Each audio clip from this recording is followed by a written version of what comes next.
Oh God, this one needs to be flipped the other way. That's doable. Oh, okay. Yeah, the way I have it set, it works out nicely. It's like I've done this before. Okay, Mr. fucking professional.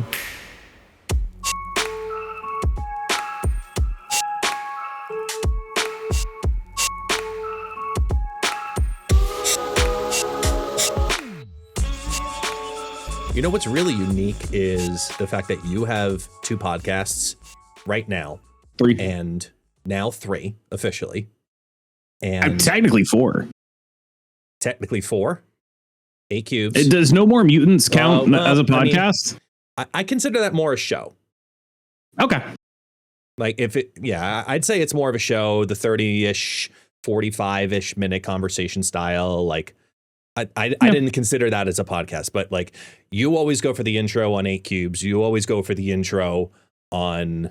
I definitely don't want to do it. You don't want to do good. Then consider it done because we can just count this as the introduction, as basically telling people, hey, for those who do not know, KM is taking over as the official new co-host here for the Snapcast, because apparently we can't always call it Marvel Snapcast. I wonder why. I couldn't put my finger on why they got upset about it. Are you being real about that? Yeah, of course we can. What are you talking about? The name of the channel.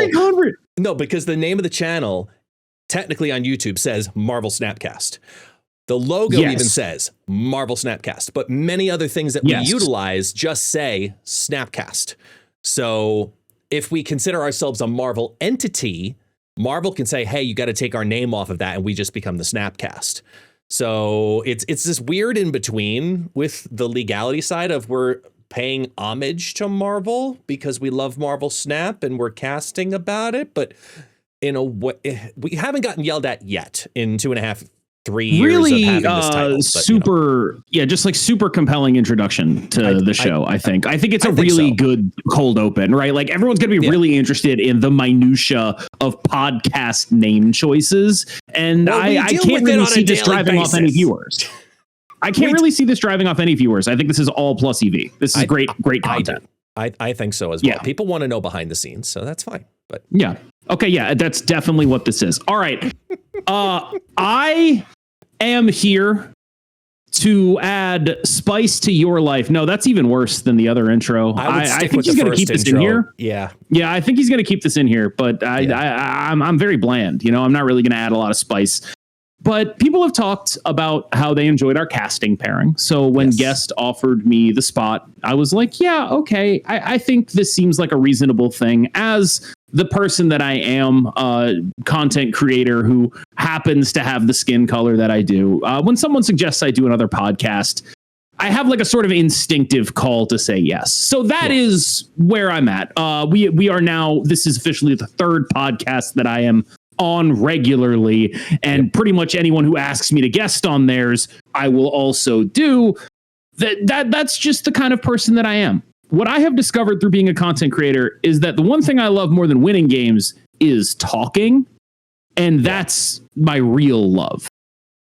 Yeah, it's one of the things that is, when I first got into doing just content creation in general, I didn't know how I was going to feel about it, even though I come from hospitality. I had done, tours for Disney, and I liked having that live person, kind of reaction interaction. But talking to a camera definitely shook things up for me, because I was all different kinds of, like, I couldn't talk to a camera. You look at my old content, it's like, oh dear God, why would I ever listen to that ever? And what happened to that guy's hair? And then you fast forward a couple of years later, and like now doing podcasts, it seems more like this is the era of where, for at least what we do with Marvel Snap in particular, some of the best content comes from this style of conversation, in my opinion, where it's just 2 creators or 2 members of the community just going at whatever the conversation is of the moment. And I don't know why it does better than live streaming, in my opinion, but I think it's just because there's that other voice to bounce off of if I had to pinpoint it. But that's just me. I don't know. something I've been thinking a lot about is we pitched a lot of like sports show themes. Yeah. For what this show would be. But one of the really interesting things about that is when you actually go watch what ESPN is, it's not any of those things anymore. All of those things got canceled, and functionally what they're doing is hour-long podcasts. That's actually what their programming is. And it's weird because we're like on the outside and we're like, I would like to do Around the Horn. I would like to do any number of these things. And it's like, oh, wait, they don't even want to do that anymore. They want to do this. They want to do Bill Simmons talking with cousin Sal for an hour and a half. It's true. And it's like, that's an odd realization that like the things I am trying to imitate in my content, like 8 Cubes, that is so very clearly PTI. Oh, that is very obviously PTI. Like all of that kind of stuff, the things I try to imitate in my content, mostly are things that the people who made don't even want to do anymore. It speaks to something in a media environment that is, I've been thinking about it a lot recently in the context of this show. We largely decided that what we're just going to do is vibe out for an episode or two and then figure out what the space in the show looks like. Do we need to add things in? Do we need to take things out? Do we need to focus things up more? Do we need to focus things up less? This is a call for feedback. Genuinely, my view of this is that I want it to be a fairly serious and focused podcast. I have plenty of places where I can get bits off. I want direction. And when I want direction, I think It's Guess Gaming is probably the best person to provide that direction and focus in the community right now. Says the guy who gets completely distracted on stream consistently because he's always in meetings or talking with Second Dinner or talking with creators while trying to game and then troubleshoot a stream at the same time. When you talk about focus, you're 100%, you're talking to the right guy. I get pulled into a billion different directions, mainly because I'm always trying to do a billion different things. But the hour and a half, whatever it ends up being, like whenever we record anything like this, it's the most focused content I actually do because I'm in record mode, right? I am talking to you, just you. I'm not doing other calls. I'm not doing other things. It is you. You have my undivided attention right now. And then I'll go back into a billion different split pieces as I try to edit it and prepare and get ready for everything else. But I love doing. It's so romantic, dude. I do what I can. I love this. Do you talk like that to your wife? No. Or your kids? I talk to Taxi that way. That's really it. It's true, though. But it's like when in a podcast style conversation, you have to be incredibly dialed in to whatever is happening behind me. Yeah, great. Really dialed in there, buddy. My green screen was moving in my screen. I didn't know what was happening. Incredibly dialed in. It could not have been perfect timing, by the way. You gotta be incredibly dialed in. Yeah, have to be incredibly dialed in at all times. Yeah, as I just see the world shifting behind me. But I just kind of felt like if I wanted to have a conversation for an extended period of time about this community, Marvel Snap, the game, the whatever's going on, it's one thing to cast with you. It's another thing to converse with you about the game because we come from very different mindsets. You know, you're the competitive gamer, you're the competitive streamer. You know, you hit number one. You've done all these, epic videos on different decks that have done really well in competitions. And this is what you're known for. Me, on the other hand, I dance with a saxophone and sing to Baby Shark. We are very different content creators that play Marvel Snap. Do you think that's actually what you're known for, though? The epic my sax view party, of you, I kind of feel like is on streaming. That's what it was. Sure. But I kind of think that like the thing people mostly know you for, if I had to put a finger on it, is being a good spokesman. Like that would be how I interpret your standing in the community as a spokesman, as a tournament organizer, as a person who is articulate about issues, right? That's a lot more of how I think you've carved a name for yourself than like being silly. Yeah. And I do think you're giving yourself a little bit too little credit on that front, where it's like, I would guess that most of the people in my Discord who know you by virtue of Golden Gauntlet, of the things that you've done where you are introducing a new card on Second Dinner's YouTube channel. Like, the reason you are able to do that is not because you're the epic sax party man. You're not because you're funny. It's actually because you're serious. And that's kind of the you I was trying to pull out of this podcast, if that makes sense. Yeah, no, I first off, thank you for the incredibly kind words, because I try to present a neutral conversation when talking about, especially talking about topics that are very divided sometimes between the community and Second Dinner. Not because I work for Second Dinner, because no matter what you people say, no, I don't. And he does. He actually does. I'm confirming this live. He is a paid shill. I joined the podcast specifically to point this out. Paid shill. Fair. It's Guest Gaming. Never trust him. Fair. But I really wanted to present just different points of view consistently. And I think that's exactly why we also work as a dynamic, without using the pun of dynamic duo, but like the way that our styles of conversation work, we can both hold a conversation in that high intellect style of, I try to be a spokesman, I try to explain things thoroughly, I try to be articulate. And then at the same time, we really, really don't take ourselves 100% seriously all the time.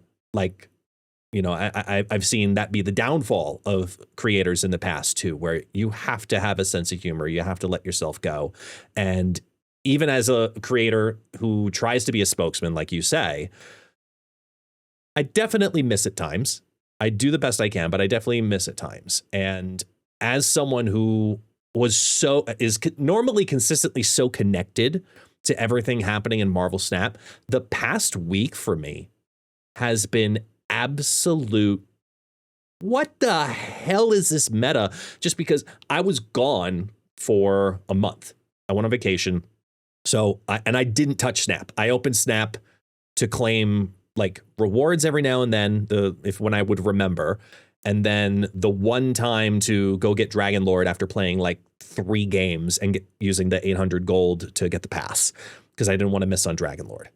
Because fun fact, I messed up on Wild Child, forgetting that I needed to have all the cards. So if you go back to Snowball Showdown and you look at the playback and you see when the decks come on screen, every time there was a Wild Child deck, there was just an empty deck slot because I didn't have the card. Well, I guess you lucked out, right? Like, there was exactly one Wild Child deck, so and it ended up on stream. Like, it could have been a lot worse. It could have been. It could have been. But of course, like, that's just the perfectionist in me in that element is like, I want to make sure I consistently have all the cards. I want to present them on the screen because I'm using my account. I probably should get an alt account from Second Dinner that's constantly filled, but it does seem kind of bizarre that is not provided to you, but it is indicative of the ways in which Golden Gauntlets are not actually official Second Dinner events in the way that I think people think they are.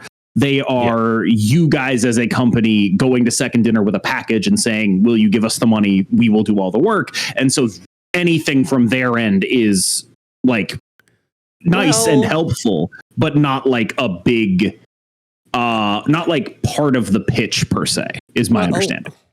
I will push back on that a little bit because Second Dinner is more involved than you think on the back end of trying to organize a lot of the layout. Like when it came to the initial proposal and conversation, yes, of course, it was like, okay, we have an idea.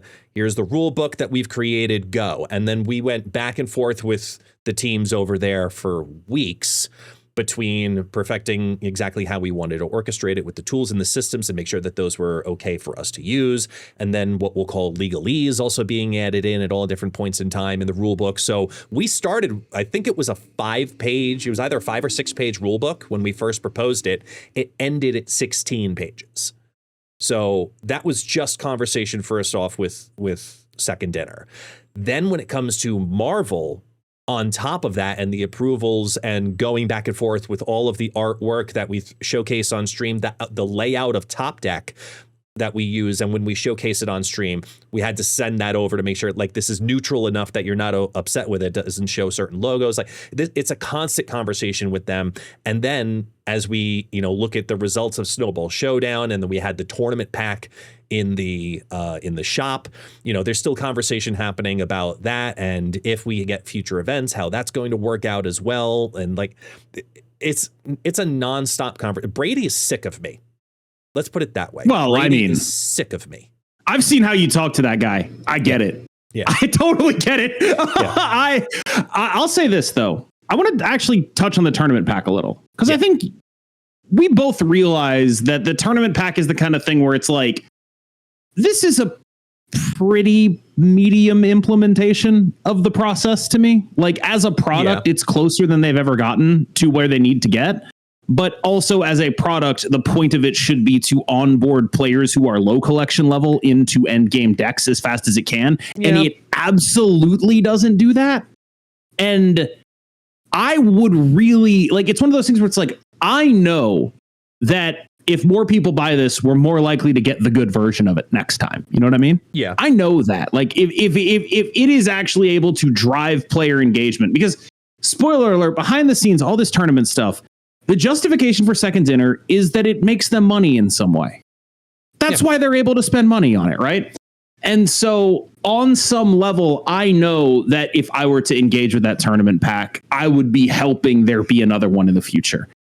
Yeah. But it does sort of get me where it's like, man, I really wish it was easier for me to honestly recommend that people buy it, Like right now, the people who I can recommend buy it are people in the situation of having most of the cards in it and missing a couple Series 5s. That's who I can recommend going and getting that product.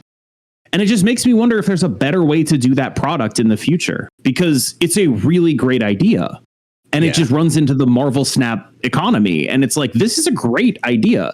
It is closer than they have ever gotten to doing something good with the pre-con space. Really is. Yeah. I wonder how much of that feeling, though, is also based on the amount of Series 3, 4, and 5 cards and the balance of them in that deck in particular. Yep. Right. Like maybe it would have been better if the Jet Phoenix Force deck with all Series 5 cards in it, except for like Venom, had won. I actually think the opposite. I think that if it had more Series 3 cards and then less Series 4 and 5 cards, there's a higher chance that more of those players who have Series 3 cards already would already have a smaller pool to have to pull from, therefore increasing their chances on the spend. And if I'm understanding, looking at the pricing of it all, how it goes, the Series 3 cards that are in that deck would actually bring down the overall cost of the entire deck, which means per card left remaining, it would be even cheaper. So like if it, you say a Series 5 is 6,000 tokens and a Series 3 is 700, you want more or lower cards to drop that average. Yeah, it's possible I'm just like a little bit myopically focused on a specific kind of player. Like there's a guy in my head who's collection level 500 who would like to play competitive Marvel Snap. And this pack is not a solution for that guy. It isn't. Because that guy doesn't have 40,000 tokens. So he's not going to clear out the pack. So odds are he's mostly going to get some very expensive Series 3s. Bad deal. Don't recommend that person buy it. They need a product that is like this, but works for that guy. And I will be all for it. Yeah. I mean, it's a constant push and pull. I was recently talking about this, where there's two different things that you're trying to do if you're Second Dinner. You're trying to get people to play and play for a long time, but at the same time, you're trying to bring users in. And the way we're looking at it, like you and I, is we're trying to bring in new people to participate in tournaments, which means, when you go to many other card game formats, digital or paper, pay X amount, get X deck, go compete. Like that's what you want to do.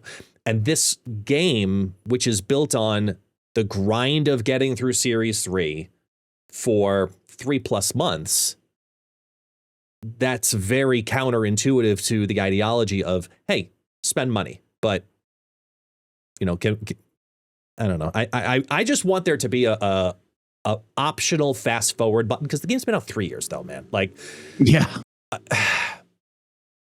How long do you think it'll take Second Dinner to finally say, you know what? Let's just put the "Would you like to skip Series 3" button in there for $99.99? I don't know if they'll ever do that. I think the Series 3 stuff is chill. I'm fine with Series 3, but what I really would like is a way for them to just like, it doesn't have to be a good deck. Give me like 4 pretty medium decks. Put them in the store for $25. Like, just be like, you're a new player. Would you like to buy actually kind of decent pre-constructed deck? And it's like the Thanos deck that you buy, but like built around a different Series 5 or whatever. Yeah. Like I mean, kind of thing. Like, it doesn't even have to be like good or great decks, just like something that gets you closer to something functional. Like, you could sell Sarah Tech for $25, and that would be a million times better than anything we have right now. Well, I think that's part of the problem with what they have right now for the new player experience, which is those 4 quote unquote pre-built decks that you get over 28 days, which culminates in the Thanos deck. So at least you get a Thanos, you know, so you can mess around with some stuff, which is great. But maybe it's just like complementary package pieces. So it's not even full decks, but just being able to build core pieces. Like, imagine a Series 3 player that just hit collection level 1000. And for for $20, they could go on the low end, like Cerebro, Cosmo, Goose, you know, build those like are a couple of core Series C2 and core C3 pieces that are in Series 3, and they could buy it to get that deck.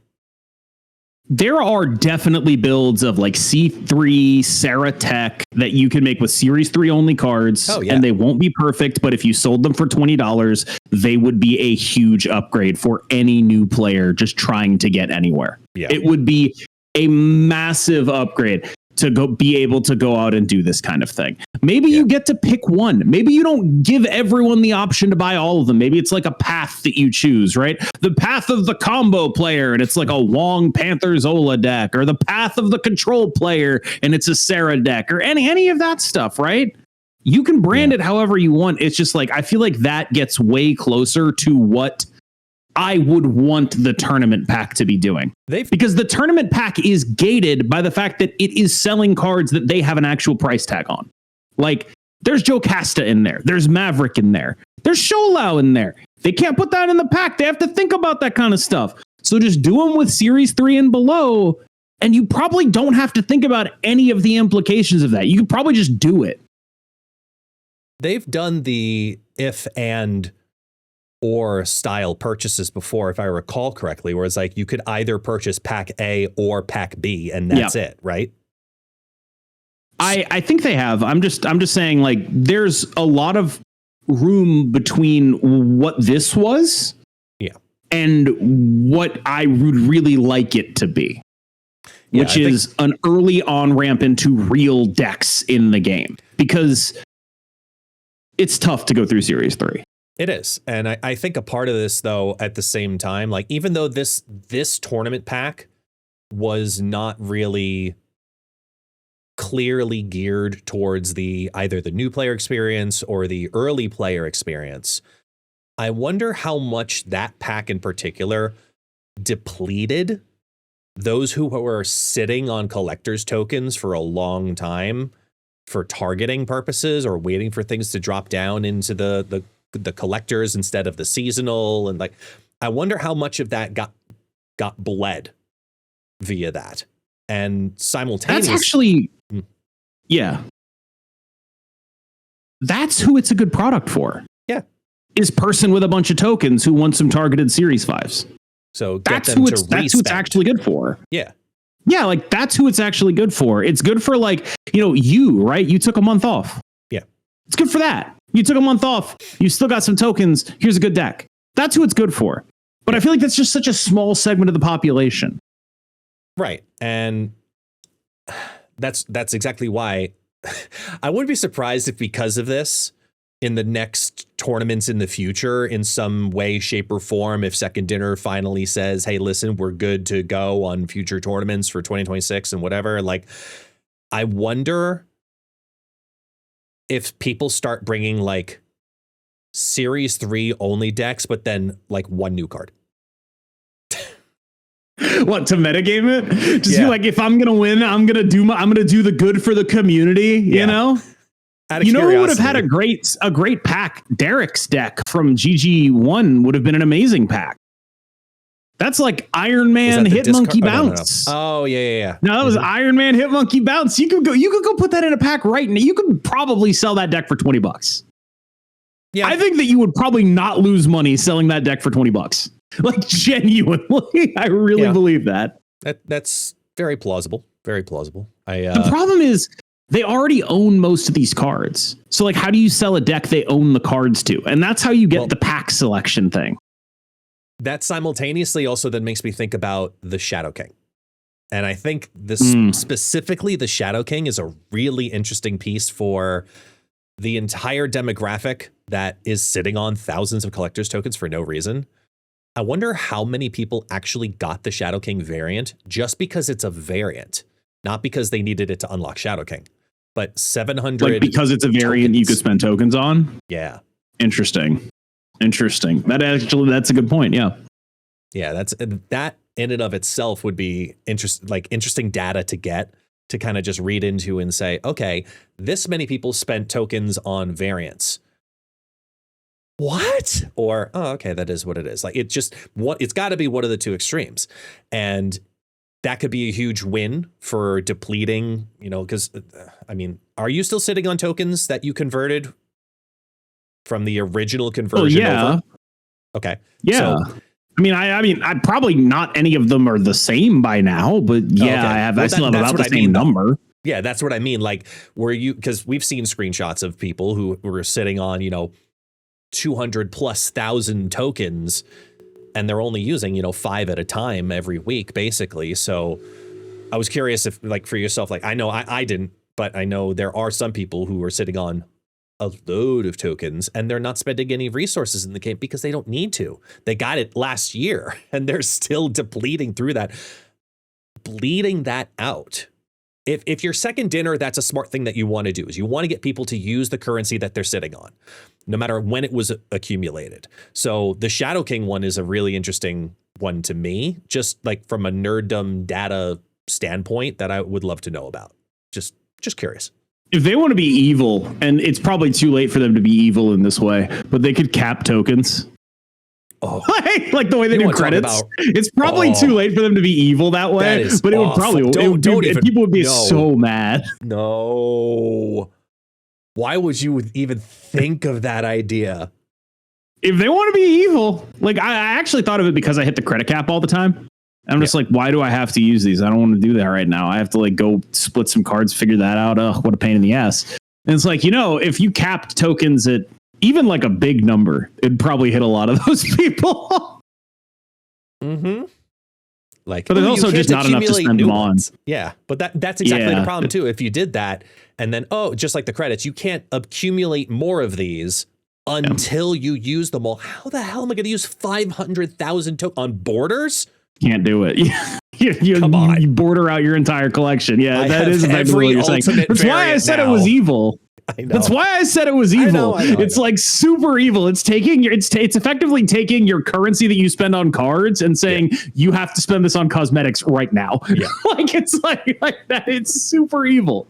It's a deeply evil idea. Yes. But pulling back a second though, I do think that the tournament pack overall though was, like you said, it's a huge step in the right direction for seeing what could happen next, for whether it's new users, for future events, for creator, they talked about creator bundles eventually, eventually at some point. This is kind of in a way the first-ish one, sort of, because it's somebody's pre-constructed deck from the community going into the game. So in a way... You know how Deadpool's Diner was like kind of a medium first game mode for them to have? Yeah. It came out and it was like, this kind of sucks.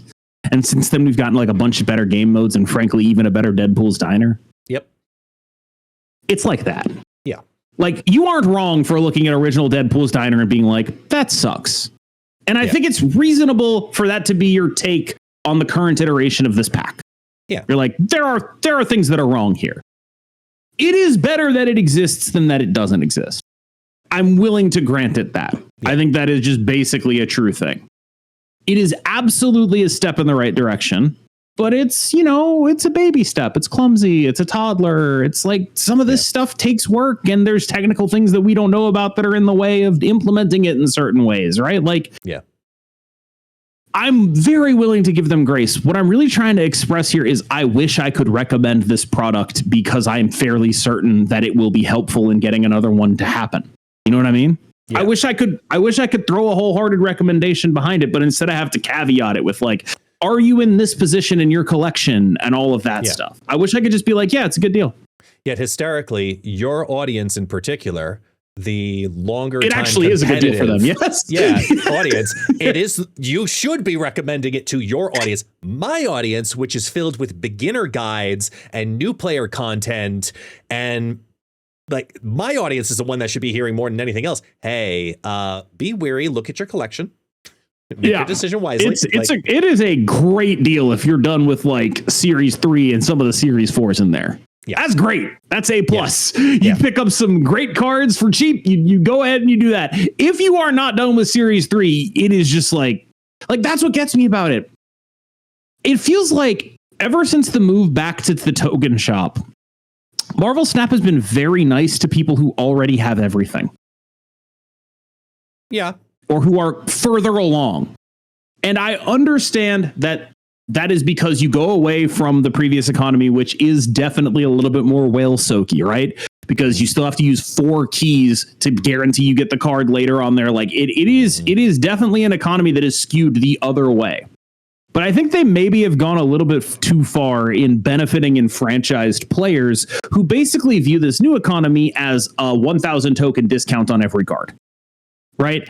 Or in the case of these packs, a 2,000 token discount on every card. That's what these things are fundamentally representing, is that these events, these things have been drastically better for enfranchised players than non-enfranchised players. And that feels like a direction I don't enjoy. It's kind of like the VIP lounge, you know. It's like you go to the airport, you got the black credit card because you make a bunch of expenditures and then you get privileged to the lounge where everything, you know, you walk on in and you got free refreshments and food and nice chairs. And that's basically the end game for us is what if you get to the collection complete, guess what? You spent enough. You're good. You can enjoy a discount from here on out. Just keep going. That's all we ask. You know, like that's what it feels like dynamically.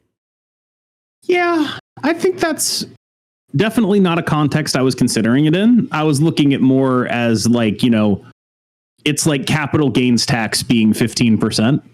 Like that was sort of how I was looking at it, where it like, yeah, maybe like I could see it being like a perk, but I could also sort of see it being like, it's interesting how this thing that only rich people have access to has a lower tax rate than the actual tax rates that most people have access to. Like, it's like, I don't know. I feel income is different than expenditure. Income is different than assets too, right? Asset appreciation, things of that nature, right? Like, I don't know. It's a thought. Like I wish, like, if you asked me what is the number one thing I wish they changed about Marvel Snap's economy, it wouldn't be soak the whales more. It would be find a way to be nicer to the people at the other end of the spectrum too. I'd agree with that. I think that Second Dinner's made it very clear, at least to me, they've made it very clear that they're really trying to figure out not just the maintenance of the game at this point, but more so, how do we go through wave number 2? And this was my assessment 6 months ago, which is why I shifted complete gears in my YouTube content, because I was expecting a much larger, heavier user acquisition, new user style push. And I didn't see it as much as I thought I would back then. But I think that might be just also because it was mid-year, and sometimes that's a little bit more difficult organizationally. But now we're heading into 2026, and there's a whole new calendar and budget to work with and to figure out. And I think if there is going to be a new user acquisition push for a game that's been out for 3 years, we now get the luxury of looping back to conversations I talked about 2 years ago, which is one of the best ways, if you use it right, for marketing is tournaments and events and getting people to be excited about possibly gaining stuff. Tournaments have always been marketing, and I've been saying that for years, and it was one of the things that we pushed to Second Dinner in our proposal when we brought Golden Gauntlet to the table. Now it's a 2-year plus game. Now it's the time to start thinking about it. What do you think about testing this theory out? So now it's like, okay, how do we go into the next step here of, it's now 2026. What is the goal of the tournament? Is it now internal, or is it really pushing to external? See, I'd never even thought about that. Like, I have always assumed that, I know this is a bit naive as a content creator, but my content is my content. People will watch it or they won't watch it. Yeah. And what the game does affects me, but it's not something that's going to change what I do. Right? Right. So when they make a mistake, that obviously impacts my bottom line, but I can't do anything about it, right? Like, what am I going to do? Make them not release Kid Omega? I can't do it. I don't have that power, right? On the flip side, so Kid Omega when you helped talk us about, both. I don't think it did. What are you talking about? Ad revenue. It was one of the most talked about conversations. Oh my God. I vehemently disagree. Really? Like, on my end, I got one video that, like, it did, I don't know, 40% better than normal video. Yeah. And then in exchange, I lost about, I would say, 40% of my total revenue over the next 6 months. I would not say Kid Omega benefited me in any real way.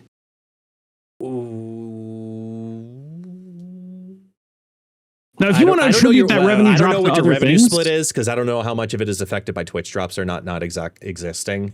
No, I'm talking purely on YouTube. Purely YouTube. Okay. Purely YouTube. My revenue after Kid Omega was meaningfully negatively affected. Meaningfully and consistently negatively affected. And every other creator of my size or larger that I've talked to has told me the same thing, which isn't too many, but they have said, like, yes, I have noticed very clearly after this, there was a distinct downward trend in views and therefore revenue. I wouldn't take that as a personal reaction to you getting the card, though. I would take that more as... No. Like, what I'm saying is Kid Omega was bad for the game, which was bad for me.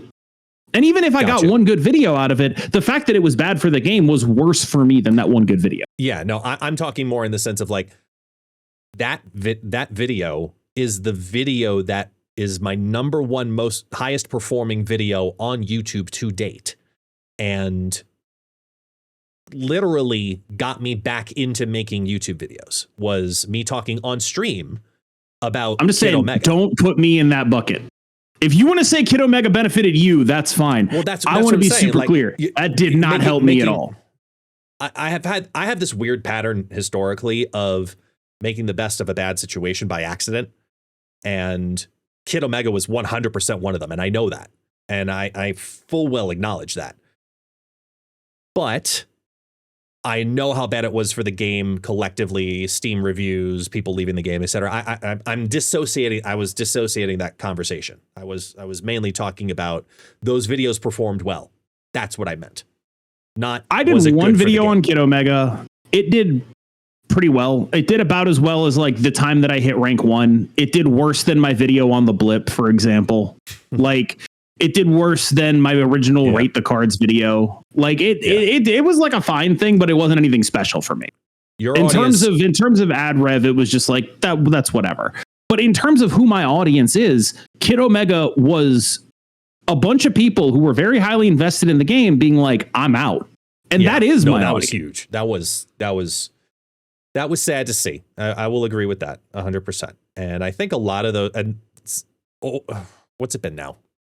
6 months, 8 months, whatever it's been now, roughly since that. It's August. Yeah, August. So it's been long enough now also that Second Dinner is really partially with the new user acquisition push, also trying to look at the returning user, I think, just as much. And we see that with some of the rewards when people come on back and the re-log in after 30 days. And they're really trying to win back the community.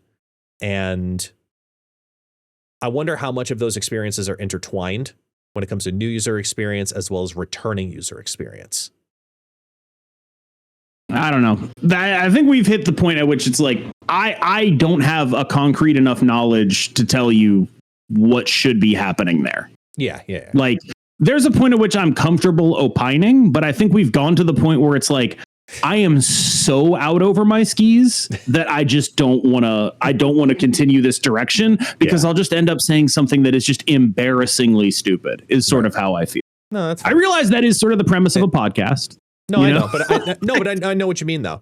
And again, now pulling it back a different way, like looking at the progression of how Second Dinner is really trying to make those differences for the community. Like, they try to win back, a general audience, if you will, mostly internally, like not new users, obviously, but like the tournament pack was meant for here. Everybody has access to this deck now, technically, in some way, shape, or form. And sure, it more heavily benefited the longer time player that only needed 1 or 2 cards left, and that was very targeted.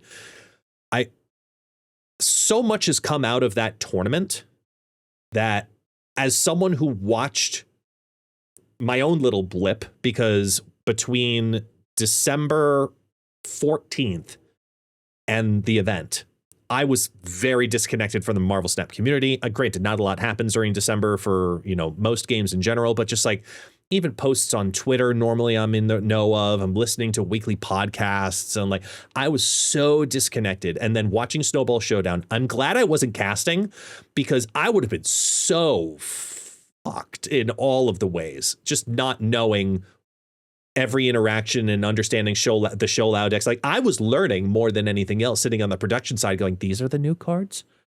Wait, Zombie Galacti is good. What? Like it was. Yeah. Can I give a little bit of Snowball Showdown feedback to you? Go. Absolutely. I think that if you're going to restrict it to cards from a month, you really don't want to have the tournament in the first week of that month. Like, I don't think there's anything wrong with, like, I get the complaints about card restrictions, but if we assume that we want it to exist, right? Yeah. I'd have been way happier with that tournament if it happened now and people could play Fin Fang Foom and people could play Lin Li and people could play Dragon Lord, right? Like, I feel like if the point of the tournament is to showcase the new cards, why have it before many of them come out? Because the event was supposed to be for Winterverse, not for January. I see. That's why. That makes sense. Like, I get it, but it's just one of those things where I'm just like, I understand. Another Deadpool's Diner analogy is how I think of the Snowball Showdown, where it's like, is this the perfect implementation of it? No, a better implementation. I don't have any good ideas for it right now, but you build on this and you'll end up at one, right? That's exactly it. But like, that was one of the ones that struck out to me as like, this feels like it's foreseeable. Like, it feels like it's foreseeable that it is a problem when you do it on the first week, right? And that definitely felt like it came through, right? Like, you had multiple decks that were just like playing Show Lao to fit the rule set. Yeah. Which made Show Lao look more annoying than he frankly actually is, despite the fact that he is very annoying. Like, don't get me wrong. Yeah. But you had people that were doing this just to fit the rule set. And more than that, a lot of the decks that are supposed to beat Show Lao were functionally banned in the tournament. You can't play a Living Tribunal deck if you got to put a new card in it. You can't do it. So like, what are you like? It sort of created a situation where, like, to a casual observer, this card looks way more messed up than it actually is. Again, it actually is messed up, but it looks way worse when you're like 13 out of the top 16 was Show Lao. And it's like, okay, well, 3 of them didn't even want to play Show Lao. Like, that's a V-hand deck that just has Show Lao in it. That's a Batroc deck that just has Show Lao. They don't even want to be doing that, right? Yeah. And then the rest of them are benefiting from a metagame where you can't play anything that's supposed to beat it. Yeah, it was for the first go on a what we'll call a variant tournament, a one-off style tournament. I'm happy with how it generally went. There are lots of things that, because, you know, we had our game on events meeting, the administrators, we had our meeting on Monday going through a bunch of the data and looking at all of, you know, likes, dislikes, things that we look for potential future events. And we just, because we always want to be ready in case if Second Dinner goes, hey, we want to go with this. Can you have this ready? And we can go, yep, here are our ideas. We're ready to go. So we try to have it all ready and set to go in some capacity, way, shape, or form. And I think that the overall feeling from the community was this was different, and I liked that. Not necessarily I liked these rules, but they liked the fact that it was different and they want variation in there. And we definitely took that feedback very directly and have written down a lot of different variations for future potential events. Second Dinner comes to us and says, hey, we need one. And we go, here are the ideas. Bring them to the team. Let them know what you think. Back forth, bring it back, and then we create the event and make it happen. How, you don't have to answer this if you don't want to. Mm-hmm. How likely is it that RSM is just perma-banned from like every tournament we ever do? You don't have to answer it. You don't have to answer it. I just like, if you don't want to answer it, that's fine. I will honestly say it is less likely than you want. I don't want it. I just want to know. Oh. I think it was mainly because of the card restriction that Arishem was banned, because otherwise the card restriction makes sense if the deck size is twice as large. Yeah. So that was the bigger reason. That was the bigger reason. Because I think generally banning a card, especially a card that's like not even that good, it's kind of like scrub shit. You know what I mean? Like it's kind of like, but it's hard to say that when it placed second in Gauntlet Worlds. It's hard to say that. Discard placed second. No one's like, we got to ban Dracula. I know. Cerebro won. No one's like, we got to ban Cerebro. I know. Like, I know. It's clearly just they don't like the card. The deck size was a constant conversation in regards to the having the targeted cards for December and January, because we even contemplated, I get it. What do we do with Kang? What do we do with Thanos? What do we do with Dormammu? We went through all of this with them and went back and forth and decided, you know what, Arishem is the bigger offender of all of these. You go through the other decks minus Kang, really, and Kang doesn't feel like who's going to bring Kang to a tournament. So we just said, okay, Arishem's enough. That's fine.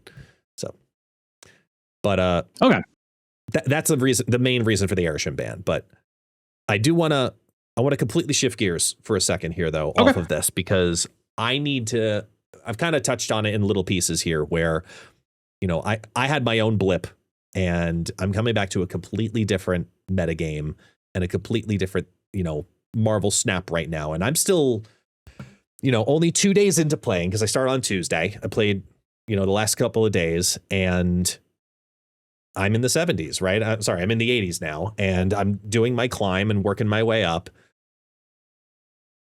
If you're as someone who's already hit infinite and watched the meta for the last month, as advice to someone who is trying to climb by the end of the month, and especially because remember, Show Lao, he's in my collection, but I've barely used him. I have all the cards now. I've barely used cards of the last month. Where is probably the safest direction to go if you're someone who's truly trying to climb in this new meta? Like, because many people took off the holidays, including Second Dinner. So a lot of people are just coming back into the game, or they're going to log in for the first time. And there's a lot of cool, unique cards, and I found some random successes with random stuff, but it just feels like, as someone who didn't play the last month, I don't fully understand all of the Xiao Lao hype, because it's a very predictable play line. You're not guessing the card, you're guessing just which two lanes will have the big power. That's it. And that's very, very much so indicative of like even how ramp works a lot of the time is I have big card. If you can guess where the big card's going to go and you can counter it, you win. Like it just seems like the same kind of mindset to me. So where do I go as someone who's watched other people climb and now is trying to get back into it, coming from the perspective of someone who's been in the meta for the last month? That's my question to you. So here's sort of the contours of the metagame. Shou Lao is big enough that mid-range decks can't really compete with it. Yeah. So you're like, oh, just counter it, right? Okay, how? Well, you're going to Shadow King it? Well, no, you're not, because I'm going to throw priority. You're not actually going to Shadow King it, right? Are you going to Super Adaptoid it? Are you going to seriously put Super Adaptoid in your deck? Good luck, buddy. My Maverick is in the same lane, and you've got a 50% chance of hitting that, even though it's already used its Activate, right? Like, yep. What makes Shou Lao good, there are a couple of things that make Shou Lao good. I'll just give you like the top 3. Number 1, the numbers on it are too many. There are too many numbers on this card.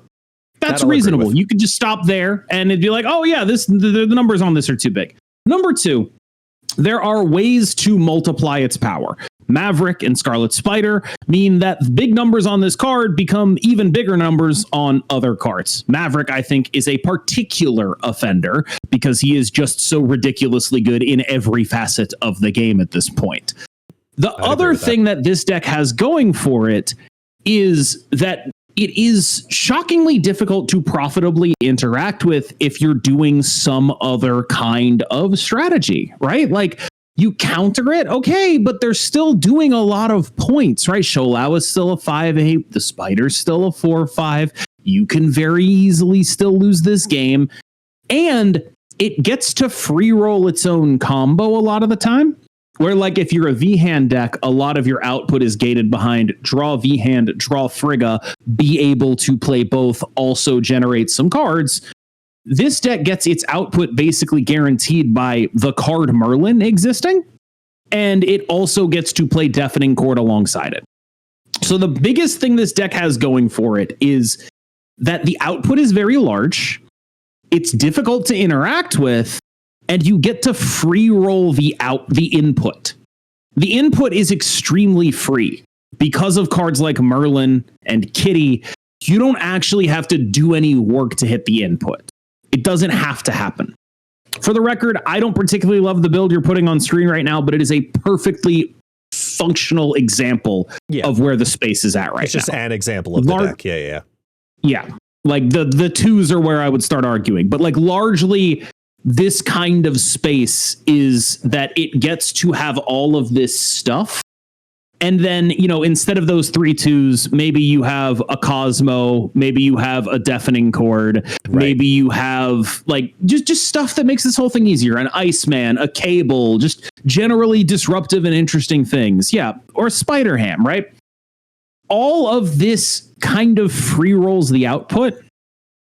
And even outside of this, Shou Lao is just big enough that you can just put him in the Batroc deck. Like Iris, for example, is messing around with the normal Batroc deck, but just, you know, Shou Lao Kitty Pryde in there. He's big enough to justify that. The Werewolf deck, he's big enough to justify that. They're not all in on this. This card is just good in addition to that.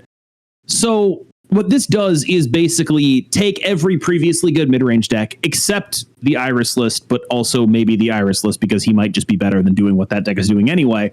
In that archetypes, it might be like better than Thing First Steps, for example, and just say you do not have the same level of access to your power as I do. Okay, so hold on. All I need to do is have this card by the final turn of the game. That's it. You need to do a bunch of other stuff. I will say this though. I have to interrupt you because I'm going to call out something that you do on all of your content, and you're gonna do it here, and this is my house, and I'm not okay with it because I'm not in your channel as consistently as I would like to be. So for everybody who watches your channel occasionally. You're like, is it going to be what's the Iris deck? The Iris list. Because you do this all the time. Like, no, it pisses me off too. I don't have a better name for the deck. Cards of the deck. Iris, of course. Batroc, Sam Wilson, Craven. But like it's the Batroc, Sam Wilson, Craven thing for a step stack, right? Iris is just the player who sort of innovated it. But it's like that specific configuration of it is very much her list. And I have been looking for another name to call that deck for forever. Yeah. I have asked Iris, like, please give me a name for this freaking deck. I hate it. I hate calling it the Iris deck. I proposed Rocky Road because it moves and there's the thing first steps in it and he's a rock. Mm-hmm. And she was like, that sucks. That's terrible. Veto. I tried. Okay. No, but I'm calling it out because a lot of people who will be watching this, if they don't see it, if it doesn't pop up on screen, that's one thing. But a lot of people who might be listening to this are going, oh. And I catch myself doing that too. You know, Sam Wilson, Craven, Batroc, Hydra Stomper, Cosmo, Juggernaut sometimes, Thing First Steps, Hellion. You know what I'm talking about. Yes, I know what you're talking about. It's just consistently funny where it pops up like that sometimes, and you're just like, wait, he's talking about what right now? I don't know. Like, yeah, that thing. Yeah, it's off center, but give or take. Yeah. Yeah. This is kind of the only deck that's been able to keep up. That deck right there is kind of the only thing that's in the same range as Sholau as a mid-range deck, and every other mid-range deck is just in the dumpster or playing Sholau.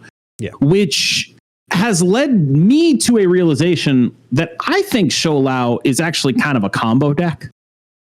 I think if you really think about what this deck is, it's closer to Old Hela or Bounce in terms of its metagame effects. Bounce, where it's like just big enough. It's just big enough to take a dump on every mid-range deck.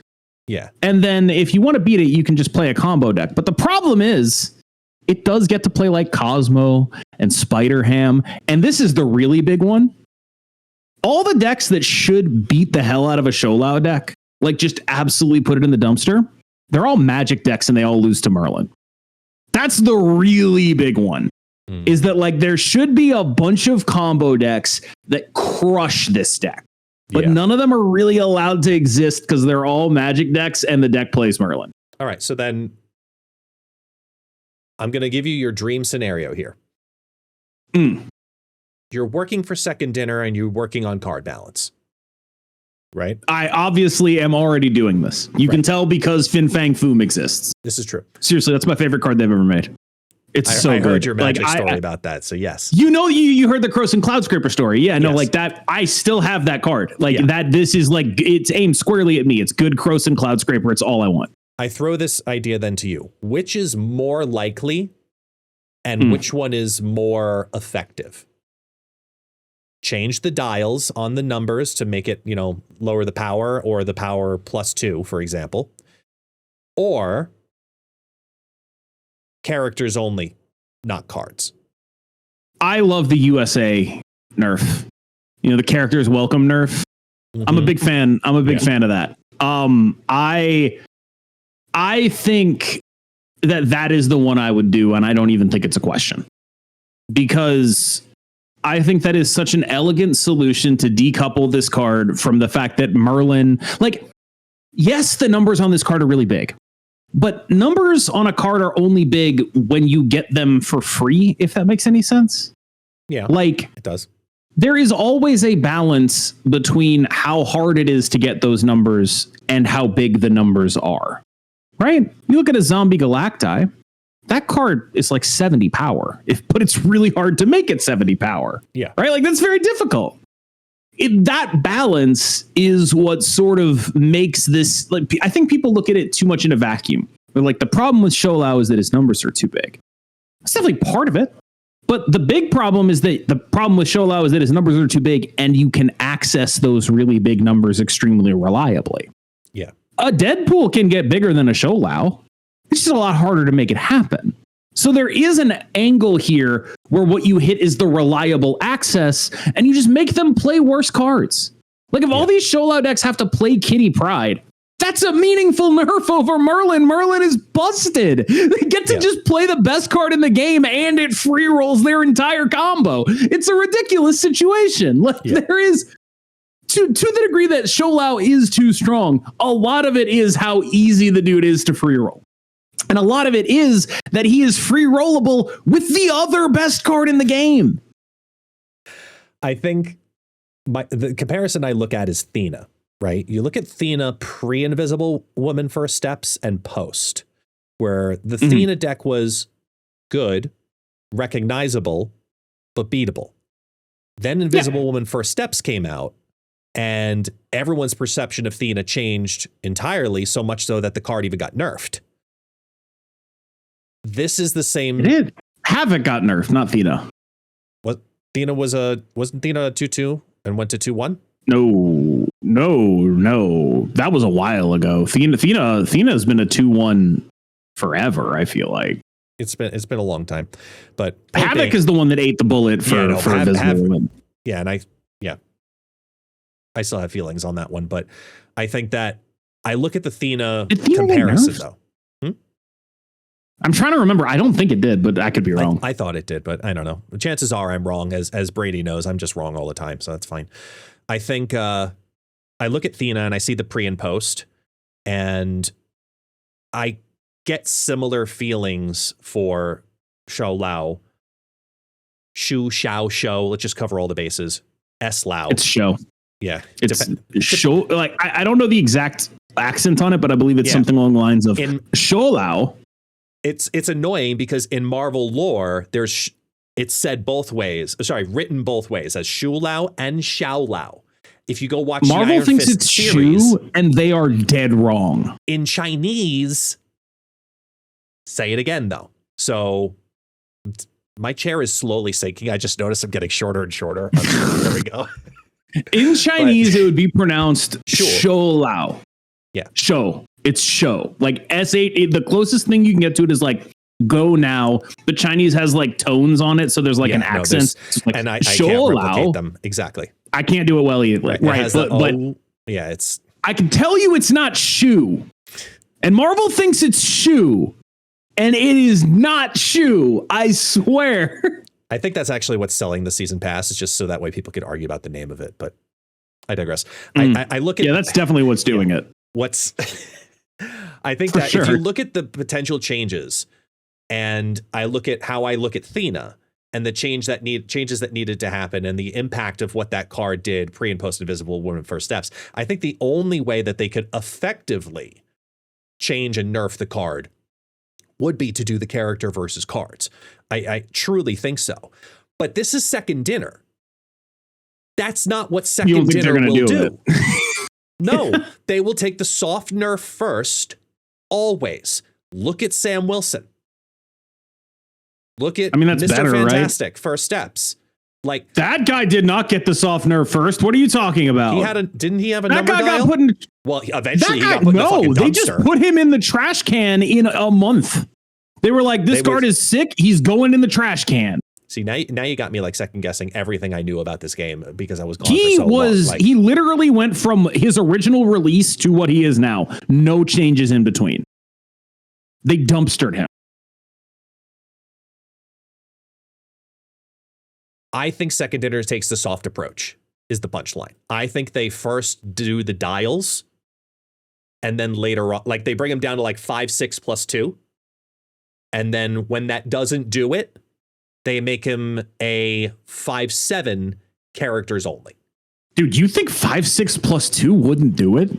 I think you might have Mr. Fantastic to the card if you 5/6 plus 2 it, I'm dude. just throwing out the ideation of they will not. I don't think they're going to go characters first. I think they take the soft approach on this card, given to the amount of sales that it probably generated, because it's so goddamn strong.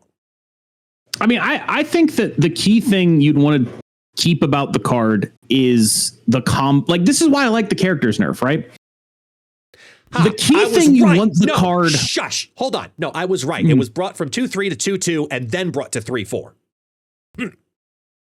Mr. Fantastic did not release as a 2/3. That was a pre-release nerf. Look at the date on it. Your point being. that I'm right. I know. Mr. Fantastic did not get 2-3'd. He did not come out as a 2-3. He released as a 2-2. That was a pre-release nerf. The reason I remember seeing it is because I was working on content on like the early release stuff during that time. So I remember the change, but I digress. Yeah, no, that card did not come out. That explains why I'm thinking it though, is what I'm saying. But anyway, did not happen. Right. Not at all. I want to point out about Show Lao though, like the thing you want to do when you want to nerf it is keep the dream of the card alive. Yeah. And I think a lot of people look at this and they're like, what they should do is kill the dream of the card. Oh, they can't make it say +3. Oh, they can't make it. And it's like, I think that's wrong. I think you just have to make the dream harder to achieve. So whether that be, make it play 3 cards or make it be characters only or whatever it is. Yeah. I just think that that's a way better direction for the card than just being like, well, the premise of this card is that it's really big and really cool. But what if it was bad instead? Like that's how I read a lot of these nerfs where it's like, oh yeah, we're gonna +2. It's like, I just don't understand why you want to do that as your first resort. Shouldn't your first resort be let's keep the dream alive, but make you actually have to dedicate your deck to it in a meaningful way? That's why I like the characters thing. You don't get to free roll it anymore. It's got to be a different thing. You can't just play Merlin and be like, oh, my quest is done. You can't do that, right? The dream is still alive, but you're making more sacrifices to get there. And I think that's just like fine. I think that's just like how you're supposed to do it. As a player, I would love it to just be characters only.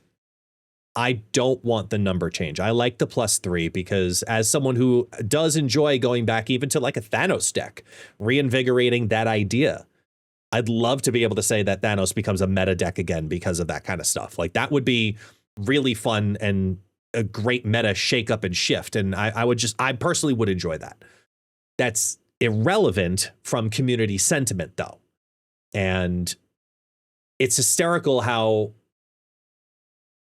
I forget which broadcast I heard you speaking about it, but so many people saw how big and busted the card was week 1, whether they watch Snowball or not. They just see it on socials and they see people with crazy win rates and it's just a really successful big card. Top decks are doing well with it, etc. And everybody jumps also simultaneously to, oh, they'll just nerf it. I said it first. I knew they would do it. Yeah, there is like a desire to be right first rather than to actually take the appropriate amount of time to figure something out. Yeah, I don't think that's like a bad thing. It's just pretty normal. I just think that like largely what you don't want to do is Mr. Fantastic this card. You don't want to do that. You don't want this card to be a card you put in the dumpster.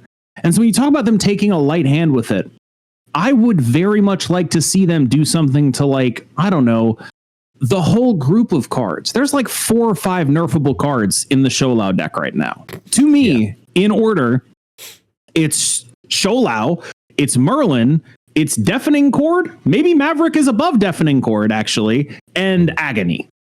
I think all of those cards, if you were like, they took a point of power off of every single one of those, I would be like, I'm still playing that deck. Like that's sort of where I'm at. Like if you like, I think you could take a point of power off of all of those. And like, as much as people like to act like this is a Show Lao issue, there's a lot more going on here. And while he is the driver, there are other cards in here that just happen to be amazing also. The Merlin I want to see instead, because it then becomes just a deck building challenge and does also then hurt this deck simultaneously, is Merlin 2/2 on reveal, and you get all 3 of them in your hand. And that's it.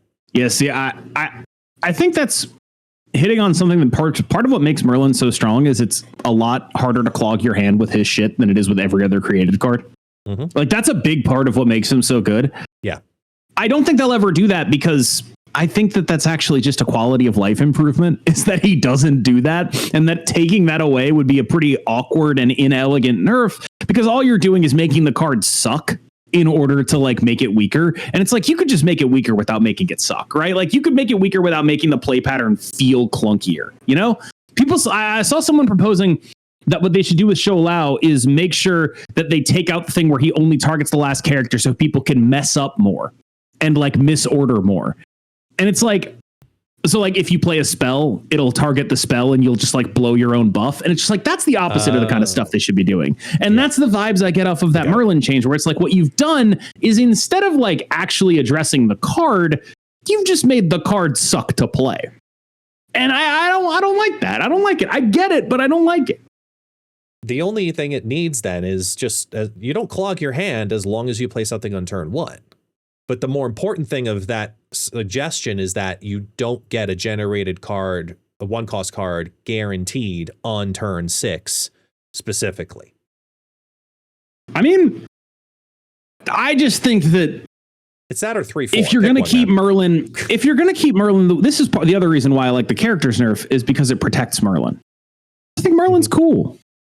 And I don't want to have to 3/4 him. You know, I think it's a nice card, right? Like, I don't want to have to do that. I just want to decouple him from Shou Lao. Yeah. Because he's at least as good. And this is sort of like the mega powers unite. You know, this is Hulk Hogan and Macho Man Randy Savage. You know, this is not. Is Hulk Hogan a bigger star? Yeah. But like, by how much? It's debatable. Yeah. I don't know. It's just. I guess it's a part of being a creator more so than being a player, but it's one of those things where I constantly have this, you know, want to do the fun stuff as soon as the season starts. And granted, my season started later, but as soon as the season starts, which means for me to feel like I'm accomplished and validated as a creator, I have to be infinite. Because I don't mind if I screw up with a meme deck in Infinite. I don't care. I'm not pushing for top, 100, 1,000, 5,000, whatever. Like I'm not pushing for that stuff. I just want to know that my rank's not going to fall. But if I do that in the 70s, 80s, it just sucks. So it's a constant battle for me as a creator. So I'm trying to find that happy middle ground between try hard and have a little bit of fun. And I think that play ramp, brother. Yeah, that's what I was going to say, is that I think Fin Fang Foom kind of is doing that for me right now, where I can play him in ramp and definitely had success with him. I had a lot of success with him in Moon Girl. Like, he was really good in Moon Girl for me. Yeah, no, Moon Girl, Dragon Lord, She-Hulk, Fin Fang Foom. It's my winningest deck right now. I can imagine that'd be really good against bots, right? Because you're throwing priority and all your powers in hand, right? You're like Quinjetting the She-Hulk Dragon Lord thing, though, but like beating ass. No, removing bots. I think that like ramp is my beautiful mid. You know what I mean? Yeah. I love that deck. Oh, I've staring at a green screen. Okay, there we go. It happens. Yeah, ramp is just, for the record, this is not the ramp deck I play. This is whatever guest is doing. No, this is just what I'm talking about. Like I was messing around with this, which is Wiccan and Luna Snow, and it got the tech then of Shadow King. It was the first week, so I was playing Morph. Crazy good She-Hulk variant. Thank you very much. That is really nice. I threw in Morph just for the first couple of days because like everybody's playing all these big cards, so it was actually hitting pretty well. But after, whenever I play this deck again in the future, I'll probably switch it out for something else.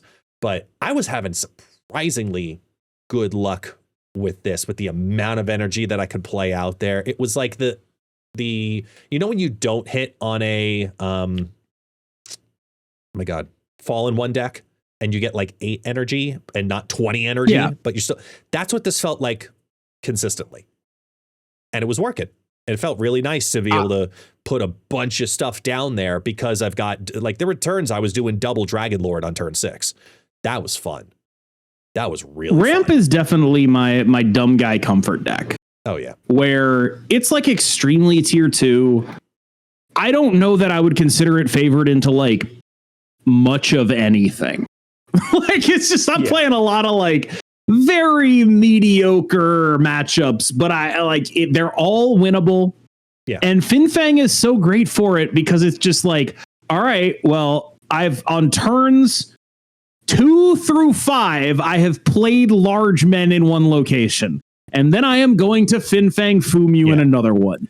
Can you beat my dumb deck? Like, can you deal with that is basically the entire deal. The fact that I was trying different variations of it, and I was trying ones that didn't run the whole War Machine and Infinite combo just to try and see how strong and flexible it is. So I was like really stretching what the deck should be able to do. And it was still doing well because Fin Fang Foom is just an incredibly fun big guy.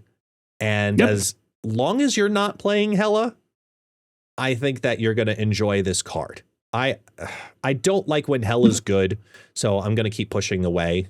You and I share that sentiment or dissatisfaction, I should say. I think it's actually a lot more fine now. Stardust exists. Like, I never hated Hela for being Hela. I hated Hela for what it did to metagames. Yeah. And frankly, right now, that's the biggest offender in terms of what it does to metagames is our boy Shou Lao. You know, he's doing that right now. That's actually like the big. I realized earlier that I've been kind of missing out on like some wrestling puns. There's a wrestler called The Big Show. Yes. And I could have been calling him The Big Show the entire time. And I am upset that I blew that. Like, it took me this many weeks to get to calling him The Big Show. I'm going to be doing that because he is The Big Show. But as long as The Big Show is around, there's just it's kind of hard to do things that are small and mid-rangey and interactive. Yeah. I agree. And that's a lot of what I didn't like about Hela. Where it's like, if you want to beat Hela now, you just play Stardust. It's chill. She's not nearly the level of full metagame shift threat that she was. Yeah. And that's fine. Right now, the offender in that vein is The Big Show. That's the problem. And I think I'm just like, if you want to play Fin Fang Foom Hela, that's chill. I'm cool. I'm good. Next OTA. You're allowed to. Next OTA happens, Shou Lao's addressed, and it scares people off from playing it. What rises? Every mid-range deck, but probably specifically the Iris deck. Actually, I guess depends on where you mean rises. The Iris deck is like maybe the best deck in the game already, but only if you're good at the game. And it's just really difficult for anyone who's not very good at the game to play. So then it's for people like me it's every good move at the deck. Game. Ramp. Yeah. It's ramp. Anything that is just like a couple points smaller than Shou Lao. So like ramp or Hela or any of like bounce, just like stuff that is smaller enough than Shou Lao that you don't get a lot of good things happening for you. That's a big upside for you. Things that fall, I'm unclear on what will happen to combo decks because it'll depend on how Shou Lao gets addressed. But let's say Shou Lao is addressed by being decoupled from Merlin. I would imagine a lot of Magic decks get meaningfully better. I currently think the Man Spider Fallen One list is just pretty freaking good. Yeah. I think that's just a good deck. While too. That was good. Like that kind of stuff is really strong. It's just really able to throw priority and be like, well, GG, dude. I have 13 energy, which means I have 85 power in 2 separate lanes. Like what that 13 energy is taskmastering a Man Spider Hulkbuster. You're dead. It's weird where watching the last couple of not even last couple of metagames, last 4 months, I'd say from October on, we really could have used Old Ghost. I don't think we could have, but I see what you're saying. Right? Like it's all prio throw. It's all combo prio throw. And Old Ghost would have been good, like as a Shou Lao counter right now. And our version of that today is super. I don't think she would have. I genuinely don't think she would have. I'll tell you why. Because Shou Lao spreads across multiple lanes so efficiently, and his body is big enough so efficiently that do you remember when people were playing Mobius to beat like a Scar? Yeah. It's like, oh, your Scar's not gonna. It's like, okay, I don't care, dude. You played a 3/3. Yeah. Like my guy has 10 power. You played a 3/3. I don't care that I can't play my free 12 power guy. You're just losing because of the numbers I make. And that's kind of what happens when you try to interact with Sholau. Is like Sholau's body is big enough, the other stuff the decks do is big enough that it's like, I've done all this incredible interaction with Sholau and I have failed to develop my own game plan at all. I have totally not done anything, and all I've done is stop them from doing stuff, which means I lose to the 5/8 and the Kitty Pryde and the Scarlet Spider. And it's like, oh, that's not very efficient. And that's kind of what I think would happen with Ghost. It's hysterical because like even playing the last couple of days, and whether I'm gone for a month or not is irrelevant, I still get shocked where I am trying the Sholau deck and I get Shang-Chi'd. And it's amazing how, and I blame Invisible Woman First Steps for this more than any other card, because it just, in timing conjunction with everything, scared everybody away from saying that Shang-Chi is a viable card at all, because it was end of turn. Nobody could do anything about it. So I guess the card is absolute crap. And then when people it's bad, but it's not as bad as I think it actually is. I do think it's bad, but it is not garbage tier because it was nerfed down to single card. No, like that is not what makes it bad. It was already bad, and then it got nerfed. Yeah. But it countered everything. It was great. I don't know. I think the last gasp for Shang-Chi was when they dealt with Fenris Wolf. That was the last time I was like when they 3-4'd Fenris Wolf, it was just like, oh man. Oh man. Oh god. Like we're really getting up on like it's hard up for Shang-Chi right now. It's a little tough. Like one of the hot takes on the hot takes video I did recently was they should 3-3 Shang-Chi. And I looked at it and I was like, that's the dumbest thing I've ever seen in my life. And then I started thinking about it and I'm like, they could probably do that. Like, I wouldn't do it. I don't think it's a good idea to bring him back, but they could probably do that. 3-3 single card. Yeah, I think maybe you 3-2 it. I think you could probably make that card. It's not as insane as it sounds. I think you'd be able to get away with it at 3-1, and that's it. Like 3-2, I think you could 3-2 very good. But I've always been 3-2 it. I was always on that argument of it's a 13 PowerPoint swing, and then we look at the data mined cards, and there's 13 PowerPoint swings anyway. So it's like, is it actually even better than Shadow King if it's a 3-2? Is it better than Shadow King? I think probably not. Probably not, but it allows you to play both of them on the same turn. Sure. I'm with you. Like that would be a use case for Ghost, right? Yeah. Like now you're ghosting into Shadow King and Shang-Chi. There we go. New Ghost. Bring back old Ghost. Yeah. I'm totally about that life. I just wish New Ghost was an ongoing. And I totally understand why it isn't. Because they made that change in an OTA, and if they tried to make it an ongoing, it would probably blow the game up. Like, I totally get that. Like, there's just a 0% chance they were going to be able to make any ongoing card with any VFX that doesn't explode the game when you play a Mysterio. Understood. Yeah, just like short circuit instantly. Yes. I do think that is one of the like. I at some point they should go back and be like 3-5 ongoing.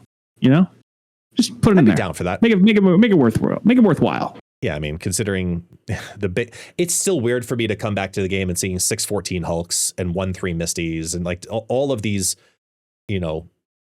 straight up power creep buffs that have slowly spewed over in the game. I'm going to take issue with something you said. Power creep implies new cards coming out are making old cards irrelevant. Buffing Hulk and Misty Knight is the opposite of power creep. It is power creep in a literal sense. The game is getting stronger, but what is typically being expressed by the phrase power creep is an economic model of selling increasingly stronger cards. My argument is that this implication is misleading when applied to buffing old cards. I think it is objectively anti-power creep when you are making Hulk stronger. That is the opposite of power creep, even though it is in a literal sense creeping power. There are implications to the phrase that I think you have to like respect in those situations. I don't know if I 100% agree with you. And the reason being is because I look at it as an accordion effect, right? You have your cards that base release out.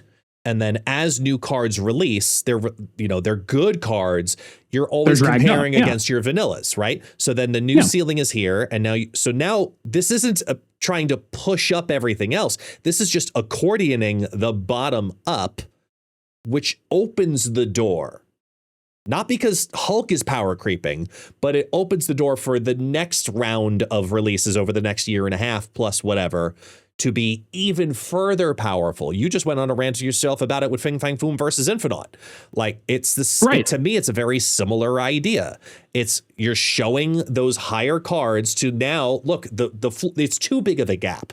The power creep that has happened means the floor has to raise so that way the ceiling is justified. So when they do go to raise the ceiling again, they're ready. But the floor raising is a solution to power creep.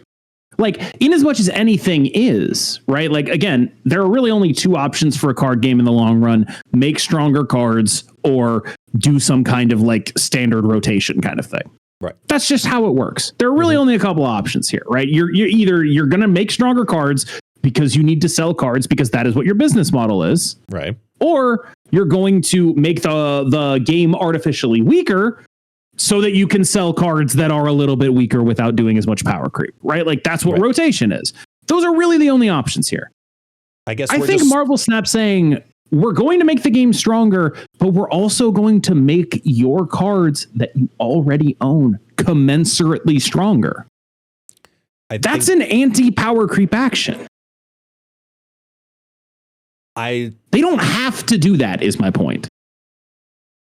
No, but I think they do. They are choosing to do that. I think that, one, they're choosing to do that because, just like you said, in option B of doing rotations of like cards that you can't play for certain months or weeks or seasons, like that's just not what the model is made for. And if they tried to implement that, you think people left with Kid Omega, people would leave with that even further. I got this one card that I've wanted for weeks and now I can't use it for a month. Yeah, like, you rotated my entire deck out of standard and I spent 6 months getting it. What are you talking about, right? Exactly, like, Marvel Snap can't afford that. It can only afford, if it wants to make cards that it sells, those cards have to be some level of good. They just have to be. I just think that the reason that this is happening, and which is why I identify it as power creep, is because, like I said, that gap of how far up from vanilla they've overshot it too many times, even with nerfs, that now to justify the gap in between the top end of the top and the bottom end of the bottom, they have to raise that floor. But what I'm saying is they don't have to. They have to. If they could just not do it. No, but they do have to. No, the reason here's why. Not do it. No, the reason they have to is because if they want to release the next round of cards that are even further powerful than that, if that gap gets too wide, you actually push away the new player experience even further. Because then the new player who gets that 612 Hulk and then watches the new card that gets released that's a 628, that gap is too big. We have a problem here. Why would I have to deal with this puny ass Hulk? Why am I going to play this game? That's not actually a problem. Like, from a business perspective, that's not a problem. From a business perspective, what you've described is a great way to get a new player to buy some stuff. But that's, like, you're talking about that like it's going to drive people off. If you could target the cards, I'd agree with you. But like, I'm just saying, zoom out here. One of the things that's really stark to me is people talk about the Chinese Marvel Snap, which is like Marvel Snap with just a bunch of power creep in it, right? Yeah.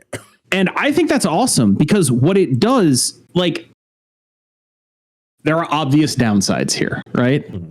But what it does guarantee is that every card that comes out is going to be really, really strong. And the one cards that you are actually able to functionally target in Marvel Snap are the cards that come out recently. Those are the actual ones you can target.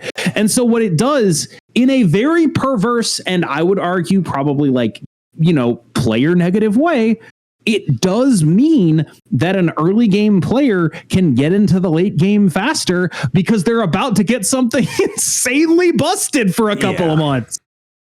I'm not saying it's the right way to do it.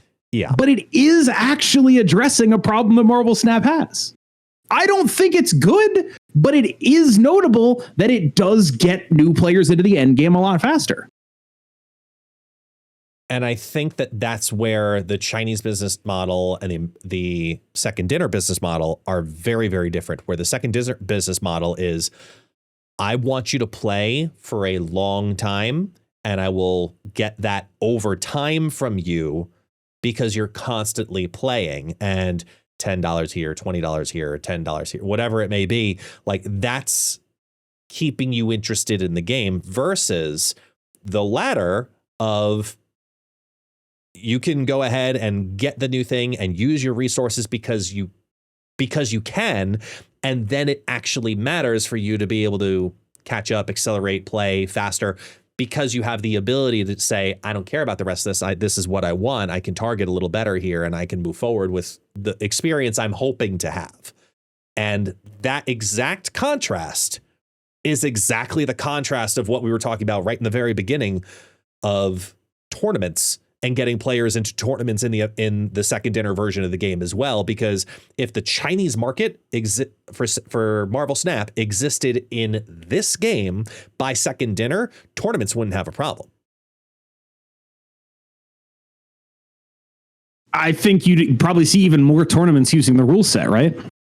Yeah. Like the restricting cards rule set, or they might not even have to the way they make cards. Did you know their Zombie Galacti starts in hand? Like start of game, draw this card. That's what it says on it. The rest of the text is the same.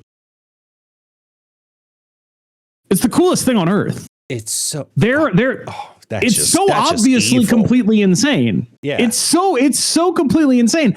But like it does mean that when you go buy Zombie Galacti, you're getting the deck. Yeah. You're getting the deck. Now. You got it, dude. Like you can just do this, you know? Like that is like, again, it's not an amazing solution, but it is like meaningfully addressing like, look, dude, you'll get your money's worth out of this, at least until we make the next thing that does this. You know what I mean? You're going to get your money's worth when you enter into the Chinese Marvel Snap. It's just going to be, you play like a gacha game, right? It'll last you for X amount of months, and then the next DPS comes out and you'll be like, okay, now there's a better thing, right? Like that. Yep. But it does accelerate you into the end game in a meaningful way. It really does. Like there is something to be said for that. If that was in our game, and especially now looking at even without that, Zombie Galacti is good right now. Quite good. Yes. If he started in hand, he'd literally have to be 8 cost if he started in your hand in this game. Which I don't know which I would prefer better. 7 cost and you have to draw him, or 8 cost and he starts in your hand. I don't know which one I would prefer. 8 cost starts in hand is way better. It's a way stronger card. 8 cost starts in hand. It doesn't even start in your hand. It doesn't take up a spot. It's start of game, draw this. It's like Agatha. It doesn't even take. So like, wow. It's start of game, draw this, right? So like, not only is it in your hand, you can also just like, play the other cards and then wing beat it. So like, you definitely want that to be all of the busted. It's great. That card, it's the coolest thing on earth. Glad I think it's amazing. This version then, because that's just so oppressive. It's very messed up. It's so like everything, but their whole metagame is like that. Their Morgan Le Fay is a 2/2. I saw that. That I knew. Yeah. Which is there's like a bunch of stuff where it's just like cool. Nice. Like they have a lot more latitude because everything else is stronger. So they just if everything else is stronger, they just have a lot more numbers that you would have access to. Because in our Marvel Snap, if you did a lot of these changes, it would be like very obviously stupid and broken, right? But because they have a bunch of other stuff that's on that power level, they just literally have access to more numbers on the card, which is another really interesting advantage of doing what they do. Like, it's like you probably, my hot take is I actually think you could 2/2 Morgan Le Fay, but I don't think it's that a lot of unfortunately. A lot of things are just like, oh yeah, those numbers are pretty plainly ridiculous. But I do think there's some real upsides to that design strategy. Not that I would endorse it, just that it's worth talking about them in terms of what the upsides and downsides are, and not just being like Chinese Marvel Snap is so broken. Yeah. You know, I think that's that's a pretty reductive way of looking at it, because it is, but there's upsides. I'll give you a not so hot take, because it's just a weird take. But if there's any card I would want brought to a 2/2, I'd say it's probably that logistically that is actually making sense without just saying Iron Man. No, just like legitimately, I think could be brought down to 2/2 and then would be decent. Mole Man. Because I think people sleep on how good Mole Man actually is. I think Mole Man is a card that has like a fundamental problem, which is that he's asking you for a resource for basically no reason. Like, what is the difference between Mole Man and Mole Man that doesn't banish the top card, but instead just reveals it? Why does it banish the card? I think it should destroy the card, but that's just me. Why does it do anything to the card? Why does it have to? Is Ares doing that? No. Why does Mole Man have to do that? Like, it's just one of those things where it's like, why did you put a downside on this card for no reason? I guess that's why I want it as a 2/2, because play it on I like it. That's justify it. Fine, but like I would just get rid of the downside, because like all you're doing with that downside, it's not even like a very real downside, but it's a thing players feel is real. So what you're doing is saying, if this card is good, people are going to play it less than they should, because they're going to make it. It's going to be a good card that's going to make them feel bad. If this card is bad, it's going to make them feel worse. Like, it's just like, I don't know what, like, I don't like it. I don't like Mole Man. I don't like it. I don't know why it's like that. Like, so much of Snap, I love when Snap moves in a frictionless direction. I think that's good, right? Like, I think that the text on Sholau that specifies that it targets the last character you played, so you can't randomly beef it by playing a skill instead, that's good. The game should be forgiving in that way. Yeah. And I think that Mole Man is just a weirdly unforgiving card. It's like, I look at that and I'm like, that's a Magic card. That's what a Magic card would do. Yeah. That's not what a Marvel Snap card would do. Right. Well, when you have at least 40 cards in the deck, I guess it's even easier. It's like, well, what's the point of making it do that in this game? I think especially when we know how much players hate getting milled. I think the conversation about Marvel Snap's funnels and friction points, I think is the cleanest way I can say that without someone turning it dirty, is that it would end up being a really interesting topic to go into next week, because we'll be also getting ready for a new season, and we're going to get new data mines, we're going to get new information, a whole bunch of stuff like that. But go ahead. I'm willing to believe that I have the wrong perspective on friction in design writ large. Mm-hmm. But I do think that Marvel Snap specifically, phone game, benefits a lot from things feeling frictionless. Mm-hmm. And I think that maybe in a different game, I wouldn't feel this way. But I do feel like Marvel Snap should be built to be forgiving. And I think that Mole Man is a particularly unforgiving card. Yeah, that's fair. That's fair. There's got to be a way to smooth it out. So I think that's going to be something that we leave to everybody else down in the comments below too. Is like, where do make sure you smooth out your Mole Man. Yeah. Make sure you polish that Mole Man. Polish your rocks. You really. Yeah. Enough said. Just leave it for the comments for people to say, where are their friction points? And do you where are your friction points, dude? Yeah. Where are your friction points at? Tell me where your friction points are. I'm going to walk into the other room. My girlfriend is in our bedroom right now. And I'm going to be like, where are your friction points after this podcast? And I'm going to get something thrown at me correctly, I suspect. I'm pretty sure she can hear me right now. I might get something thrown at me now. I would totally be. It'd be really funny. For the point of content, I I am staying on this podcast. I was going to end the podcast a second ago. Now I'm curious. No, I think you should end it. I think you should end it. I don't think it's going to happen, but I'd like you to imagine it and take that with you for next week. I think we shall. And that's, I mean, like we said in the very beginning, we just kind of wanted to see where the conversation was going to go. And here we are over an hour and a half later. And yeah, we had a plan and we did not make that plan. We started to at one point. I tried to steer it in that direction a little bit, but I like the organicness of also just letting the conversation kind of happen. And I think we should let the audience sit on 90 minutes of this and say, this is enough for now. And if they want it to be a shorter version, let us know in the comments. If you would like to hear this go on for longer, let us know in the comments, because this is the beginning of us figuring out what the Marvel Snapcast now actually is. This is Overdrive. This is 2.0. This is Reborn. This is Resurrected. This is whatever you want to call it. Don't call it Overdrive, dude. It's going to trigger PTSD. Yeah, this is the Kid Omega podcast. Actually, if you want to listen to the rest of this podcast, pay me $50. Yeah, this is where we end it.